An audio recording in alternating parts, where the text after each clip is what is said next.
Well, good morning and welcome to the press box. Wow, is that a pretty exciting intro, Ramin? Oh, it's fun. Good Yes, morning, it's really fun. Laurie. Yeah, so welcome to the show this morning. And this is our weekly show, the press box. And it's our sports show and a bird's eye view of sports from many different eyes and how we're all impacted with sports and our athletes. So, good morning, Ramin. Ramin is my guest today, co host. And Mr. Doug Smith, our regular host, is away on a little holiday.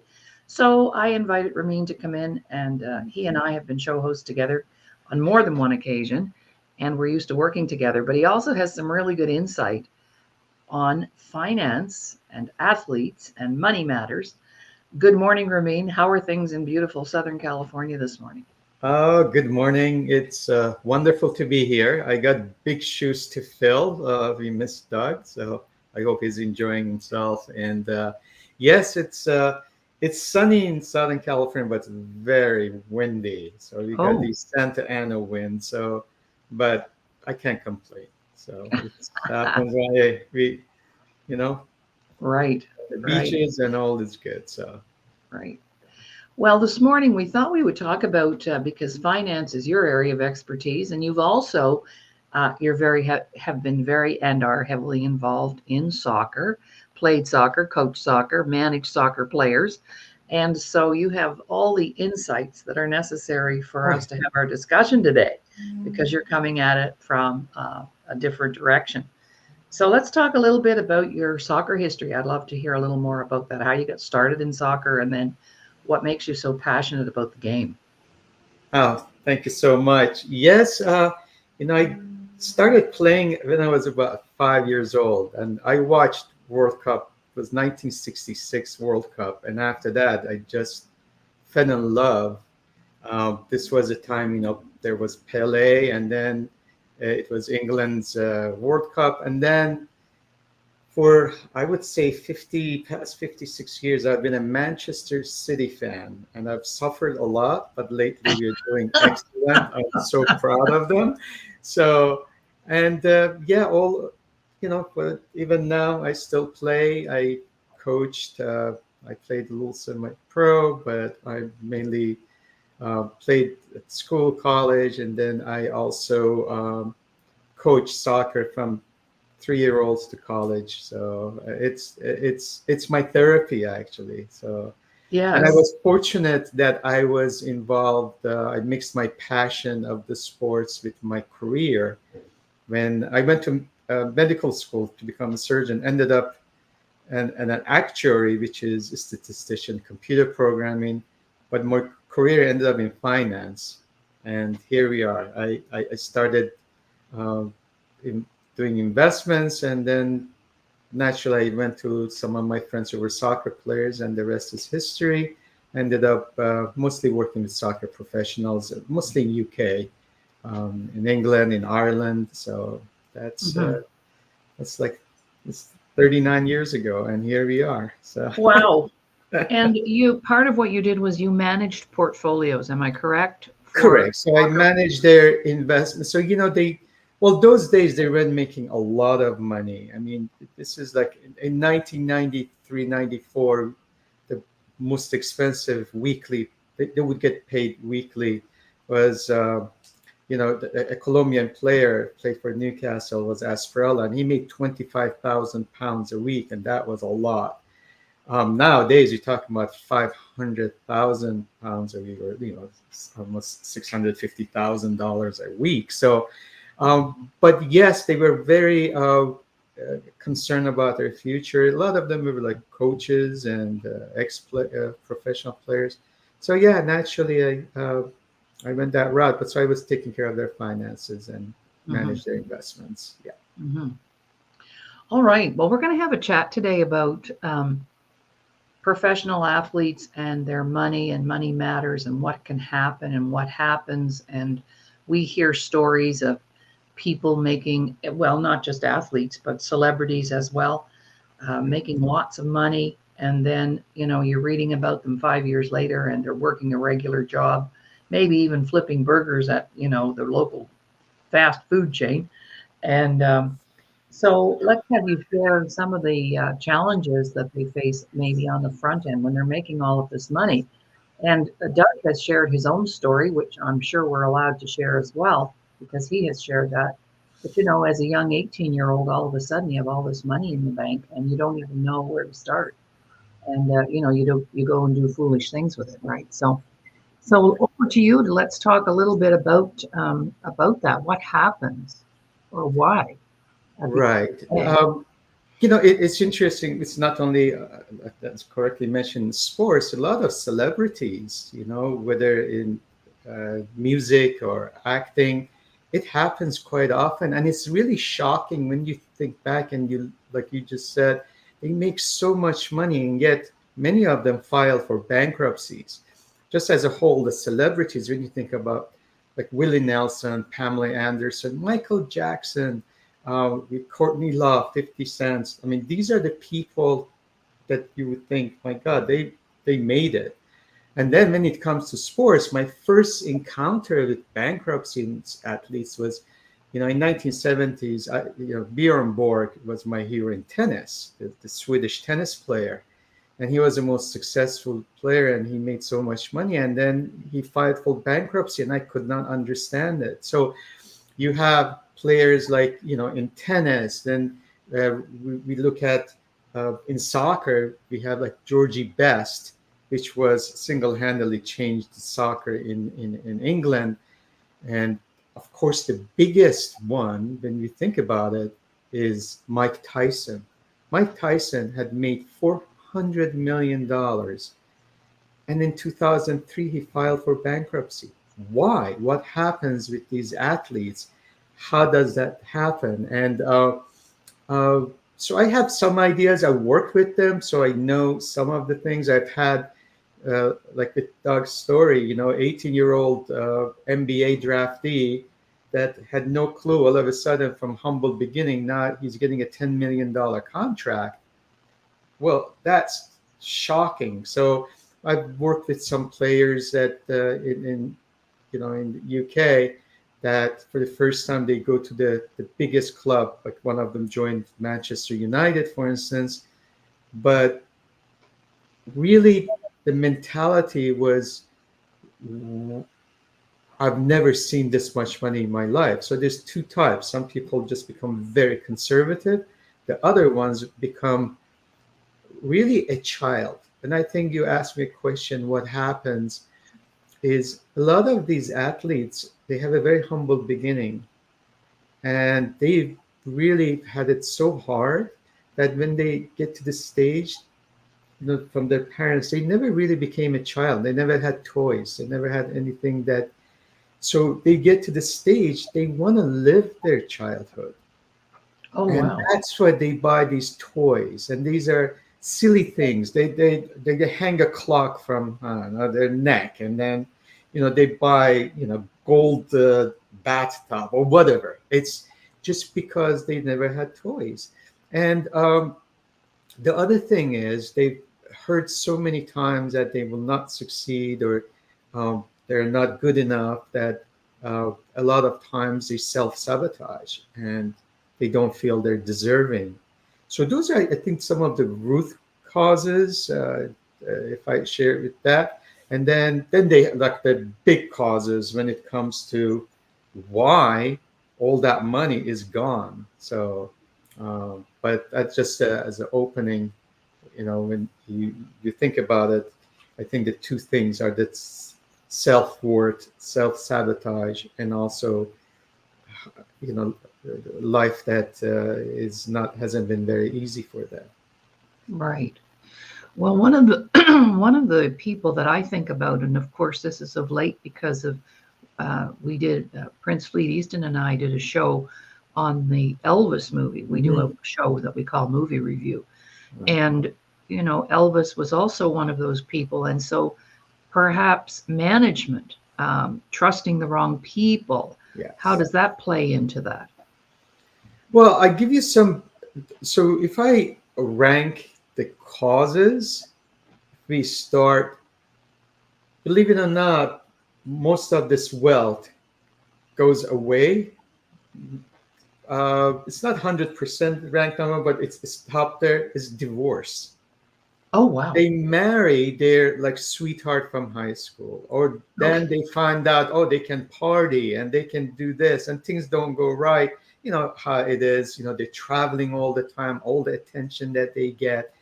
So a lot of times the money goes away, and usually they don't have prenuptial agreements because, again, they've never really had any experience. They're not coming from business minds like generations of wealth generations like Rockefellers or Vanderbilts or Fords, that they have done these estate planning and they've already set up for generations to come. They have these great attorneys.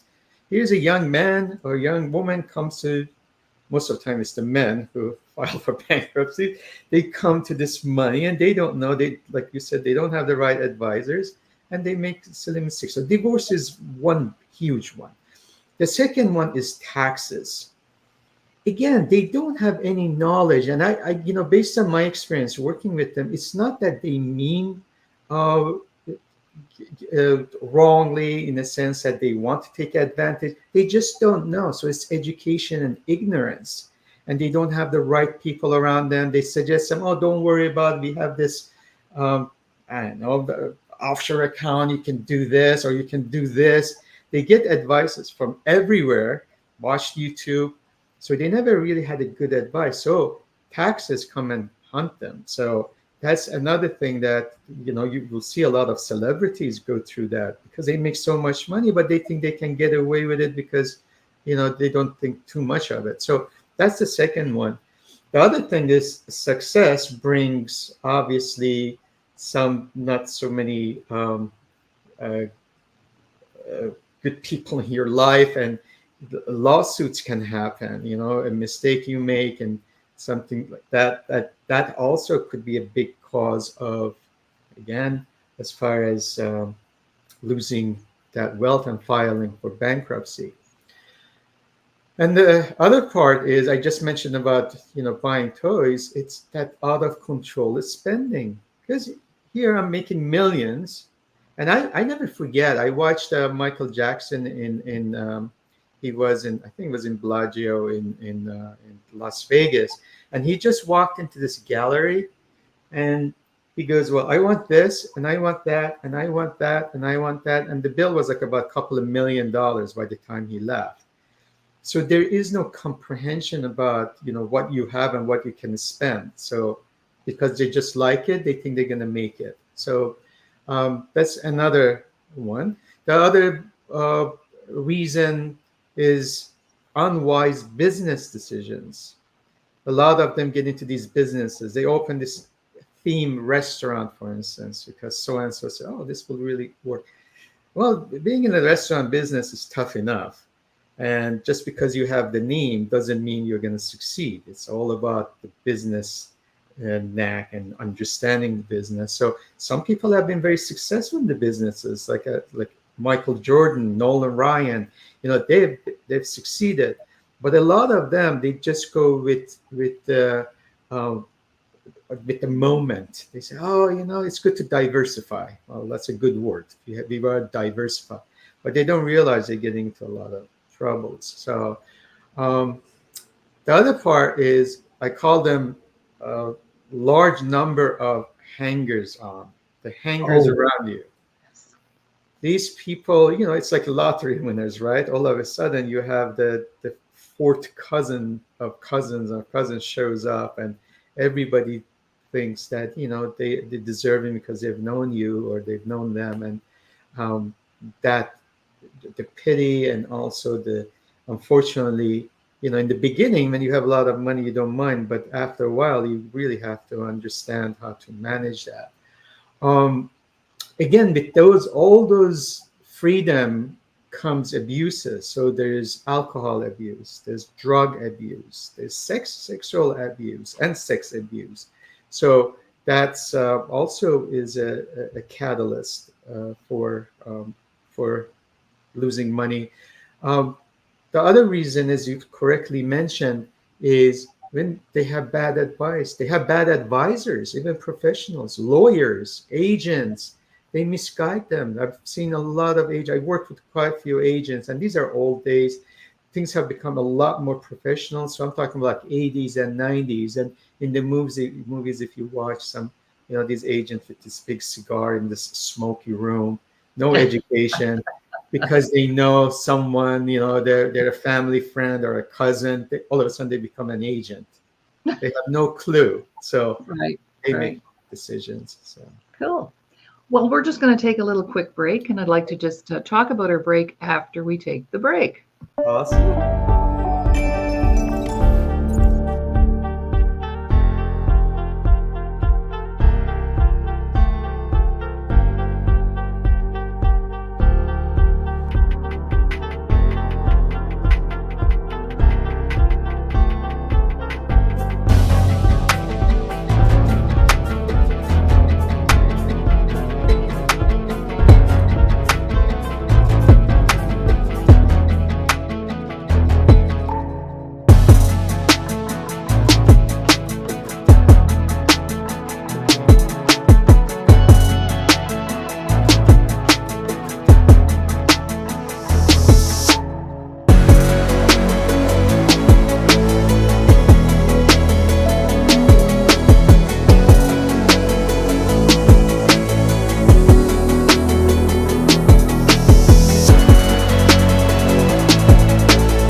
Welcome back, everyone. You're listening and watching our sports show called The Press Box. And our host, Doug Smith, is away this week. So we invited Ramin to join us because he also is an athlete and a financial expert.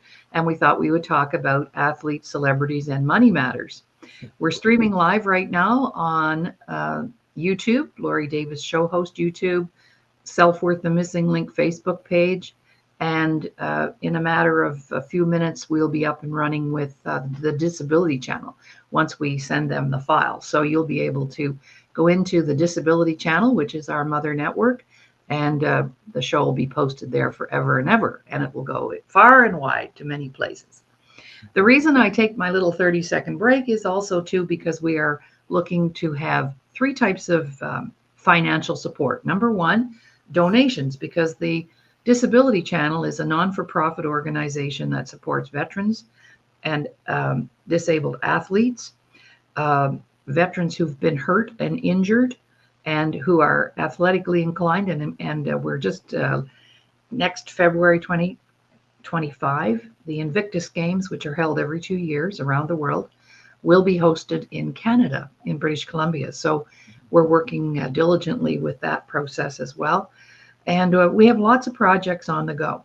So donations are accepted.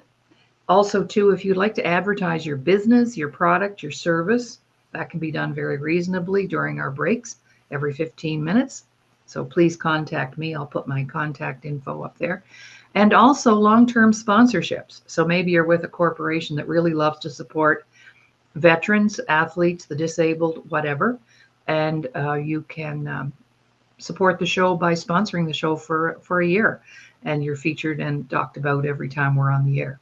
So that's the reason for the little break and my little plug. So Ramin was just sharing a few things around what happens, and just because, and isn't this the truth, even outside of our world that we're talking about sports, isn't it true? And you and I've had shows about this before, but even when someone wins a lottery, a lot of times a year later, they don't have any money. And isn't it not sort of the same things that happen to them that you just talked about? You want to comment on that? No, absolutely. You correctly mentioned they've been study done.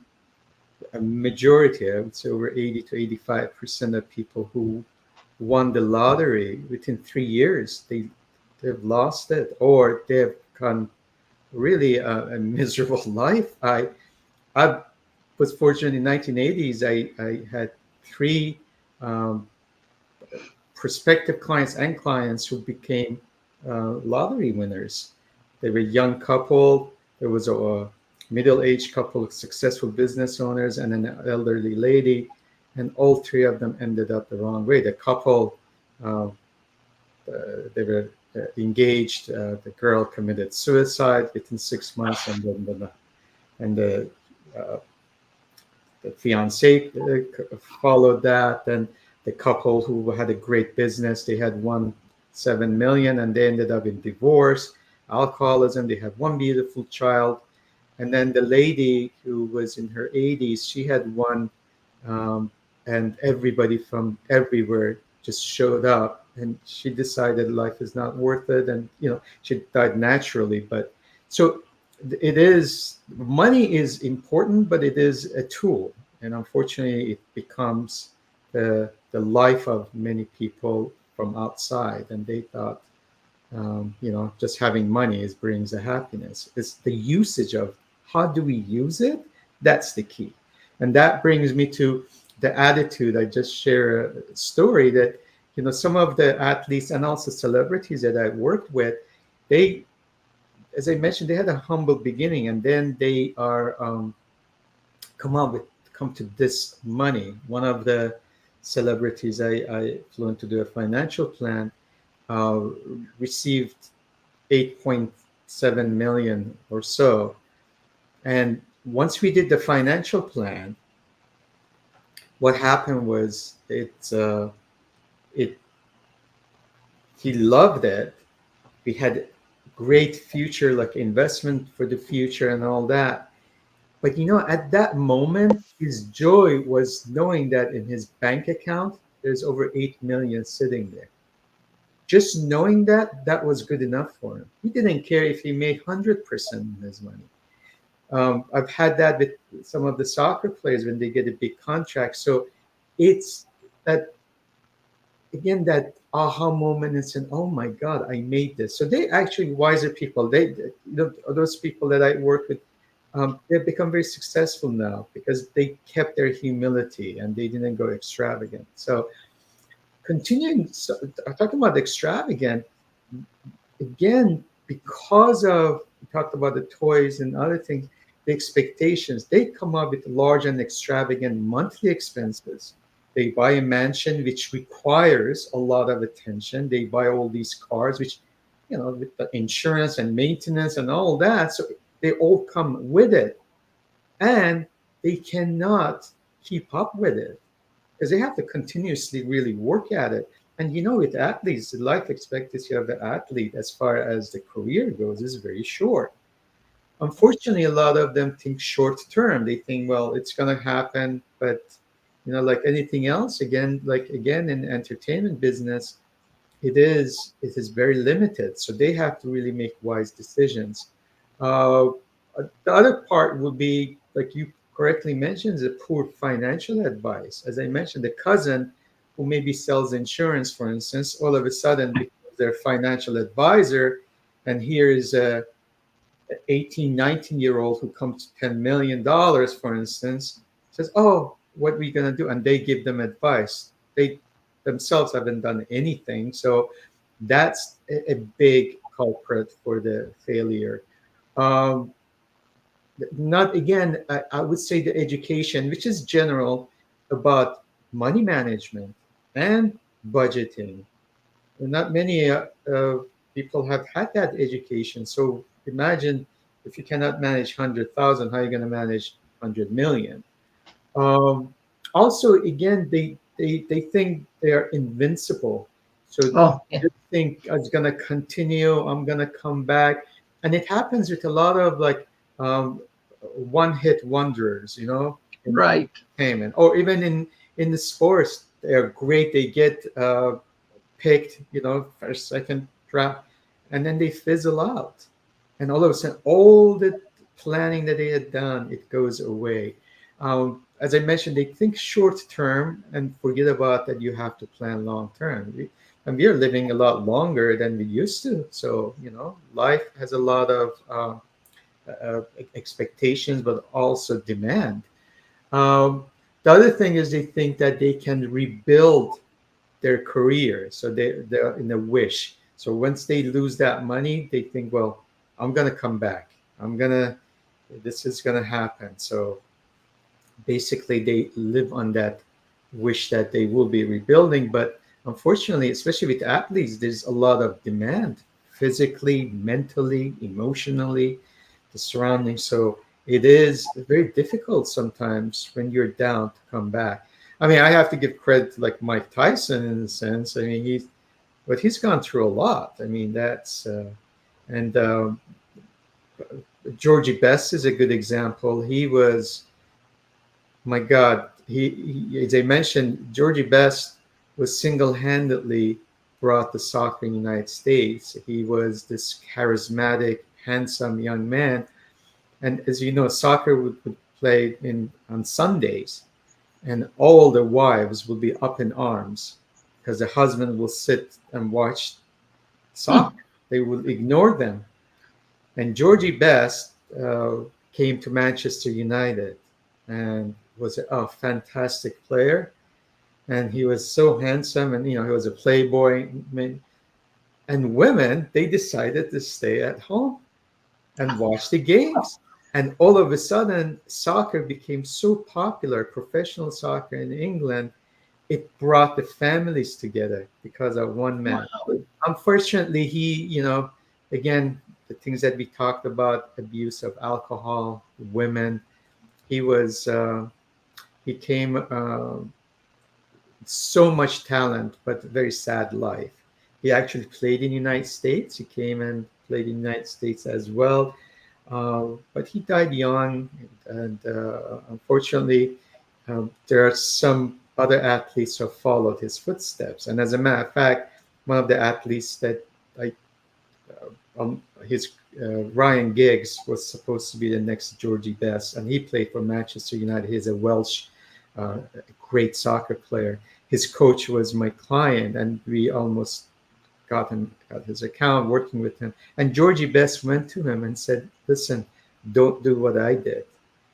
And so that was unfortunately, Georgie Best continued doing what he did. So anyway, that's just a little history as far as what could happen as far as when there is, again, the abuse and how that can affect the whole life. And so. All right. Well, we're going to take a little break. And when we come back, let's talk about what are some options for solutions for our athletes and anybody else that acquires amounts of money, because there are ways and means that they can be supported. So let's talk about that when we come back after our break. Sure. And hopefully, in a very short time, rather than seeing my 30-second countdown, we will be viewing clips of people's beautiful products, programs, and services that we have to offer to support our viewers and our audience.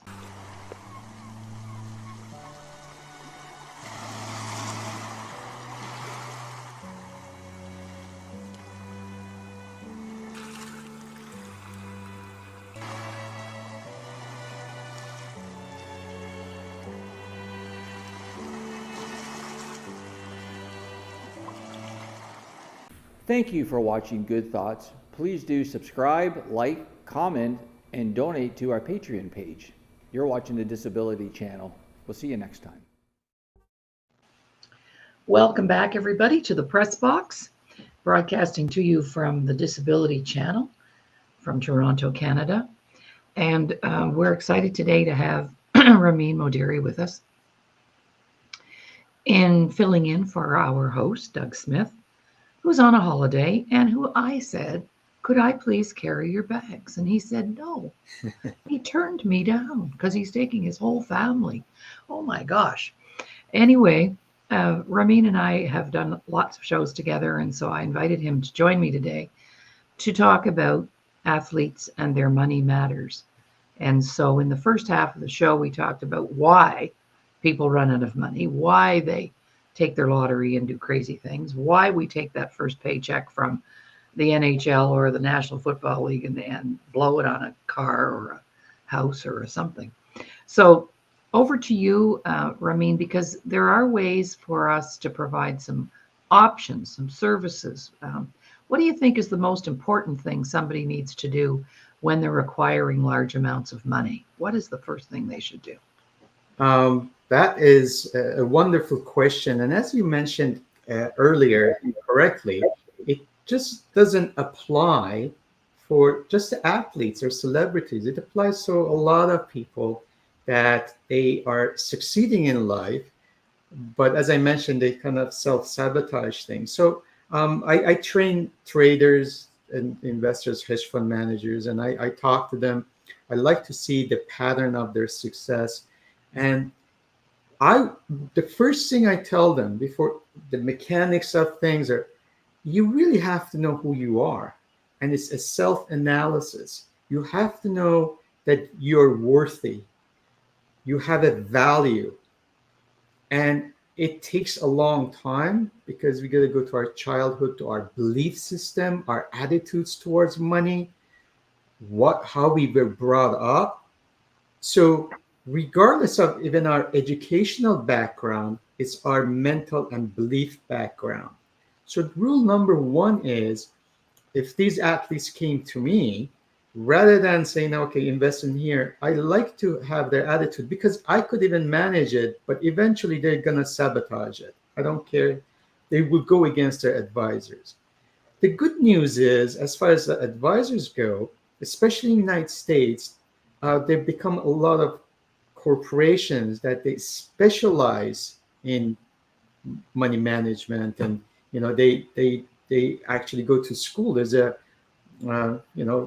universities in, for instance, Durham University. There's a university actually in Wembley. They all work on sports, and you can get even masters. And I've been honored. I've been a guest there. And here in the United States, there are a lot of universities. So things are becoming more professional. So it's not just the family members coming in, although it's still there. So number one is the self-beliefs, understanding who we are worth it, and what is the meaning of that money. Again, that's two. So and it goes back to, again, self-education and also understanding our values. What is our long-term values? Again, what is the usage of this money? And the other thing is also, remember, as a celebrity, we are in a public eye, and in a public eye, there are expectations. And unfortunately, because especially if you're a people pleaser or we are not satisfied with ourselves, what we do, I give you one example, like you cannot wear the same outfit. I'm just using an actress or a show person. It's a no-no. So every time I have to have a new dress or new suit. I cannot, I got to drive this nice car because it's a symbol of my success, unfortunately, the materialistic thing. So the expectations of the public, especially we are living in a 24-hour news and TikTok world and social media, you cannot hide it. They will immediately see, oh my God, he had worn that suit or tie a couple of weeks ago. So that also we have to understand, listen, we got to be ourselves. We got to be comfortable in our skin. And that goes to the money management, spending control. So I know it's an investment in some ways, but listen, up to a limit. But again, like you just mentioned, also surrounding ourselves with the people who have our own interest, our interest, not their interest. And that goes back again to our belief system. People who have had the experiences, they have worked with other people. But I think the heart is the most important thing. The intention is very important. And then the experience and the credibility. Those are some of the most important things. I mentioned about education. Financial education, especially in Western world, is very much secondary. And I've worked with universities. I've tried to work with high schools, and none of the high schools are very open to financial education because we are in a consumer-oriented economy. So rather than saving and investing money, it's better to shop around and get the economy going. If you go to Hong Kong or Singapore or South Korea, when a 10-year-old, 11-year-old gets financial education, they know how to budget, they know how to balance their checkbooks. Some of the very successful, they don't even know how to balance their checkbooks. So, and that's why they all of a sudden they become head of a big government organization. They've never done any private work, and all of a sudden you see there's mismanagement and money goes here and there, and that all starts with, I would say, experience and education. Um, there's an old saying, a fool and his money are soon parted, and that's why it's important to have that um, education, self-belief, self-understanding. And I go back to, again, uh, we talked about the belief system. A lot of times, I think I share that. I know some of my traders, I've met some of the traders or the athletes that we self sabotage. We think we are not worthy of the success. We make 10 million and we decide, well, I should blow it away because I don't deserve it. So why don't I have fun? Future, I don't know what's going to happen in the future. So we do a self sabotage.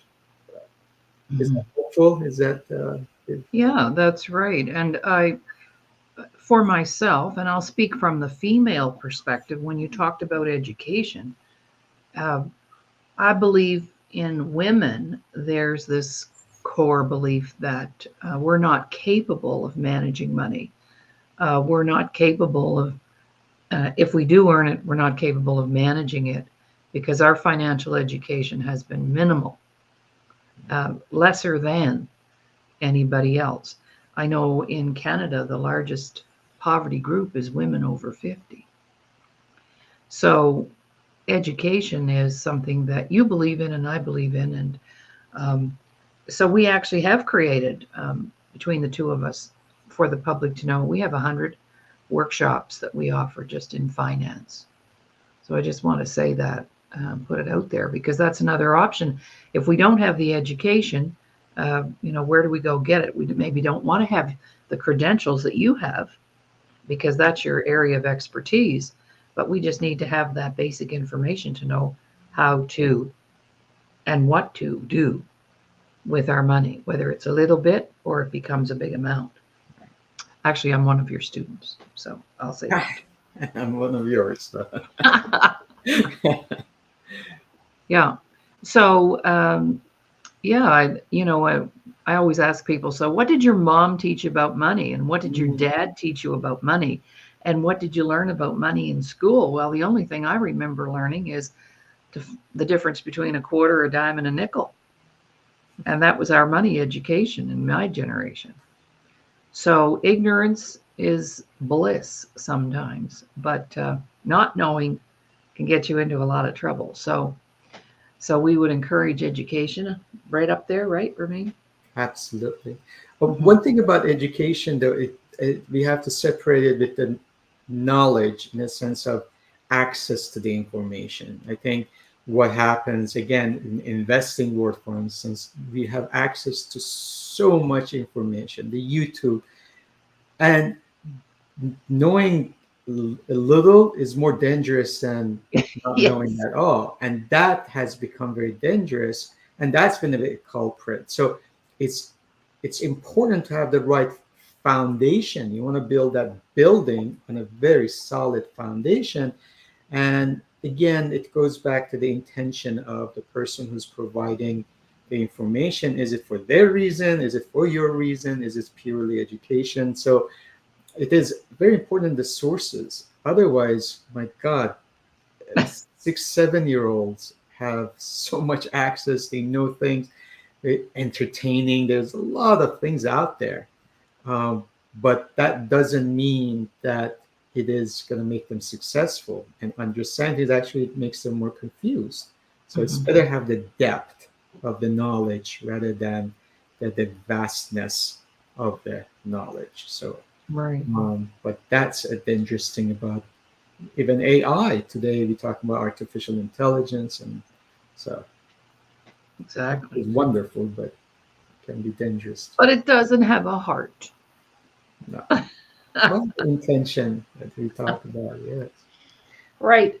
So let's say if I have a young man, and we have some young men I'm going to bring on the show Mm. who are, in the line to become NHL hockey players. Like they've played hockey their whole life since they were 5, and one is a grandson of a very good friend of mine, and he's on a farm team right now. But those young athletes, I'm thinking as we're talking, wouldn't it be great if we were able to access those young up and coming superstars so that we could, you know, educate them so they don't have the same fallouts as some of our former wealthy athletes had to experience before they could get it together.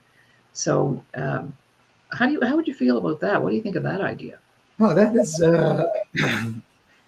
that is a wonderful idea. I mean, I've had some experiences with like some NBA players and some, again, with the soccer players, uh, but I really enjoy it. And the good thing is, I mean, some of my clients, I remember when we started 35 years ago, and we're still together. Of Yes. course, they're enjoying life. They are traveling, and I think that's such a good role model for them, because money, you have to know what is the purpose of money. Again, it's not buying the toys. Again, as I mentioned, yes, we have this urge for a little bit, but it is about that freedom. It's about the security. It's about your options. You can, about not worrying. And this is the thing that I can get up today and say, well, I want to fly to Bali, for instance. Well, I can do that. Or I want to see my grandma and or fly my grandmother here. Well, I can do that. That is, they say you cannot place money, but money allows you to do that freedom and give you that options. So I think this is a great idea to um, again, see people who were in that stage and where they are now, and it's a good role model for them. It's always wonderful to start younger, and that's my passion. As you know, I really like to. I work with teenagers because I think if they learn about investing and finance now, I think the whole world will be a better place. Absolutely. I always used to say, money's not the root of all evil. It's the lack of money that's the root of all evil. Because then people turn to crime and they turn to different things that are not good for them. Right. And it is my understanding right now that up and coming athletes who are on teams, the organizations are beginning to see the need for services and support systems. Right. It's not just about playing the game. He shoots, he scores. And now it's, they have people around them, if they, like a counselor, maybe a financial person, I don't know. But they do have like a support structure in place now in case of, getting off the rails and in a variety of ways. So not just No, I mean, financial. that's great. Yes, absolutely. And that's a good news because, again, Yes. I'm going back to 80s and 90s. Yeah, no, that's I okay. was, my God. But look at the horrific things that happened to a lot of our athletes back then, and there was absolutely nowhere for them to go for help. Because here's the other thing, and let's talk about this when we come back. You did allude to it earlier about the image, the expectations, right? So when we come back, let's look at what that costs, not just financially, but emotionally and otherwise because of those expectations.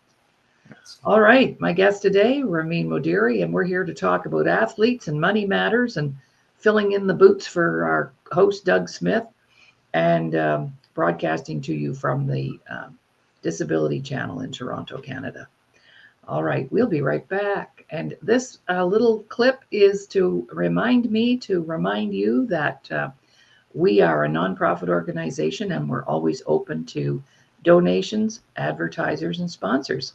So if you have a product, program, or service that you would like to have us do a clip on during the show, because this show goes out to a lot of people.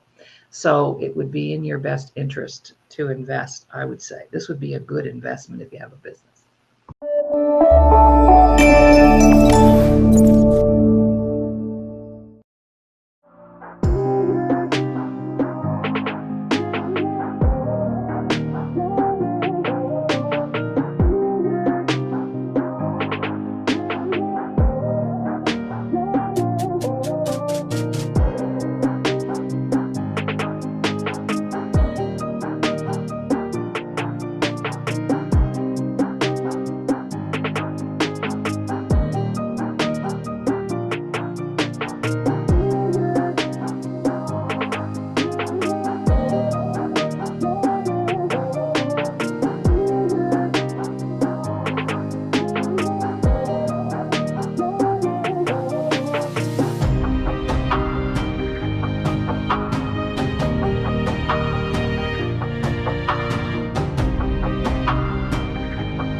The Disability Channel, showcasing abilities.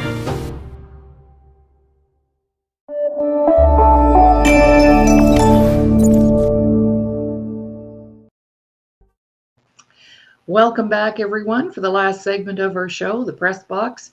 And we're here with Ramin Modiri today, and we're talking about athletes, celebrities, lottery winners, and finance. Now, there's a mouthful. So let's talk about the other things that can be compromised, not just the money. And as an athlete or a celebrity in the public eye, why it's so difficult. I mean, even if you're not a celebrity or you don't see yourself as that, how tough is that for us to ask for help? Right? Why is it so difficult for us, which would transcend into our athletes and our celebrities, because at the end of the day, they're still people. And why do we have a hard time asking for help? Let's talk about that. It is, especially if you're successful in one arena, there is this image that, I don't want to say the perfection, but when people look up to us, we could not have any type of a vulnerability. And what happens is we put this mask or face on that, we do not fail, we are all success.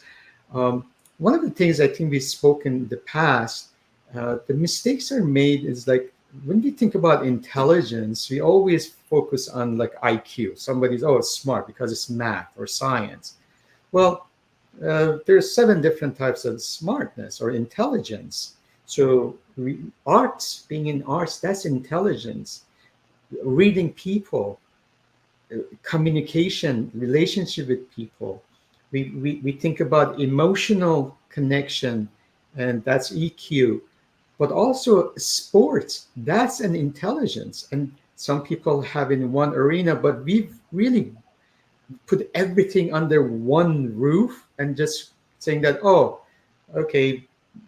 my children are so smart because they got 100 in their math exams. Well, that's just one type of intelligence. So when it comes to athletes, some of them are naturally gifted, I have to admit that, and some of them, they've worked very hard. And I share a story, the top goal scorer in England's team, who started, his coach David Beckham, and he was 14 years old. This is, again, he's the top goal. He's the captain of England right now. He went and they declined him. They wouldn't let him play at age 13. They said he's not good enough. So rather than, because we are talking about those days, they had Coach David Beckham, and they were there was these golden boys before them. So we talk about in 2000s, they were in 1990s, they coached these.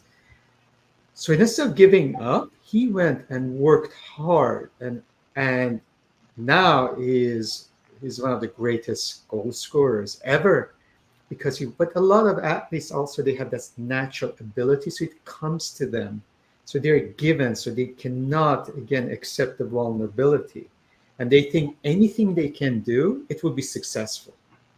And that's the mistake. It's almost like you're a great soccer player, but you think, well, because I'm a great athlete, I could be a great hockey player, or I could be a great football player. It doesn't work that way. So accepting our, again, shortcomings becomes very difficult. On top of that, I mentioned, and you just said, it's expectations. Unfortunately, people sometimes, we call them, they put watermelon on our arms. That means that they really exaggerate your accomplishments to become on your right side because of the whatever benefits they get, and they give you this false sense of security. And it goes back to, again, understanding self, the self know and self value who we are. So we won't allow these people with sweet talking to influence us. And that plays a huge role in all kinds of people, but especially with athletes, that they are in the center of attention and they live for that. A lot of them, some people don't, but a lot of people, they enjoy that, to be in center of attention. So, Right, yeah. right.